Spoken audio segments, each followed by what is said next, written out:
So today we'll talk about Gita's insights on desires. So we are very calm people, right? We are always calm. It is just that all our desires make us angry, make us live the life in a passionate way. Chapter 2 of Bhagavad Gita says, Dhyayatu Vishyantu Sangaste Shujayate Sangat Sanjayate Kama Kama Vijayate Krodhat Bhavati Sammoha Sammoha Smriti Vibram Smriti Vrinshad Buddhinasho Buddhinashat Pranashyati. So all your material thoughts, when you think about materialist things, then you develop an attachment for them. And from attachment follows the desire to achieve it. And then obstacles in your attempts to achieving it cause anger, and anger causes confusion in mind, loss of memory, and then downfall of a person. When we look at the quality of a stable person, sthit pragnya, so same chapter 2 says, Prajahati yada kaman sarvan kar parth manogatam. So stable person is one who is able to control all his desires.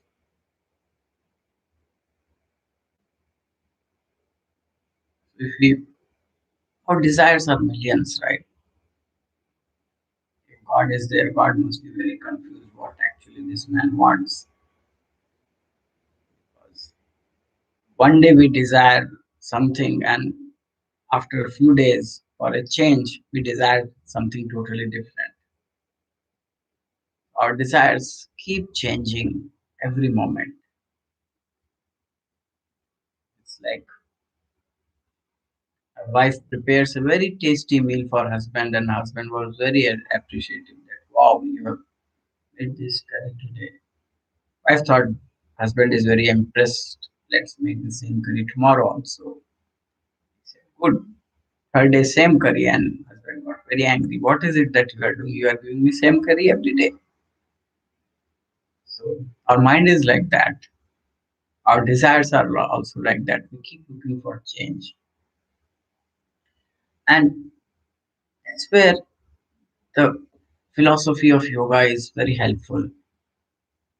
इंद्रियाणि पराण्याहुन्द्रिय परमन मनसस्तु परा बुद्धि परसस्तु से एवं बुद्ध्वा परम बुद्ध्वा संस्तभ्यात्मान मदा जहि शत्रु महाभाव काम रूपम दुरासदम.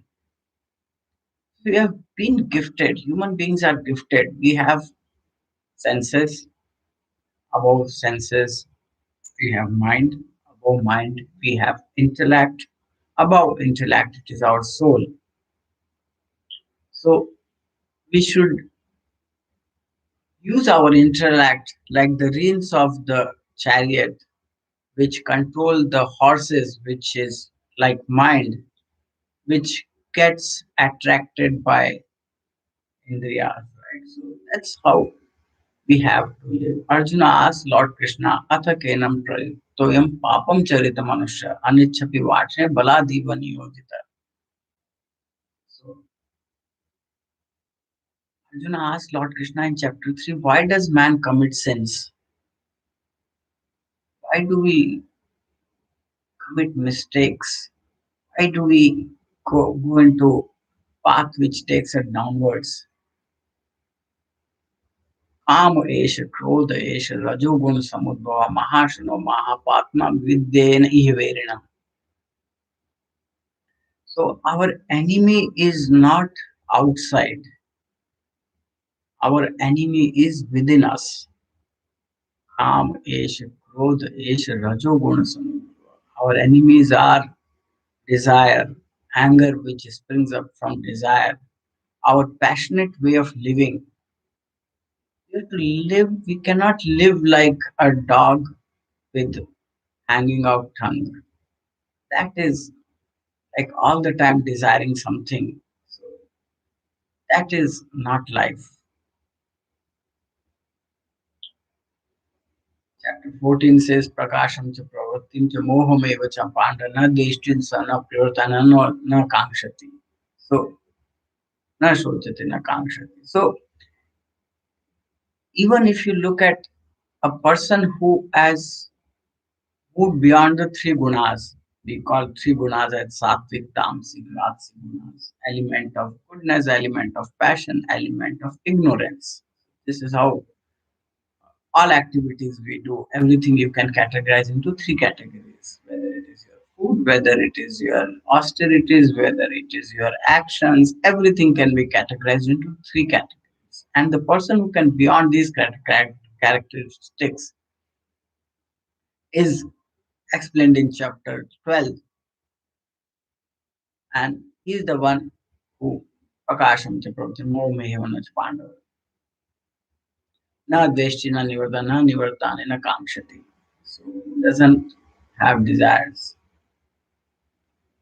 When we talk about chapter 16th, Devas Sur Asampad Vibhavyo, which is like qualities of godly creatures and qualities of people who have devil tendencies. Now, if we talk about that, people who have devil tendencies usually have Asha, Pasha, Shatir, Baddha, Kam, Krodha, Parayana. They have hundreds of desires. And chapter 16 beautifully says, Trivudam Narkasyadam Dwaram Ashram Namatmana Kama Krodha Tada Lobha Tasmat Tetam Trayam Prajet. So this Kam, Krodh and Lobh, greed, anger, desire, these are the characteristics which takes us closer to the gates of hell.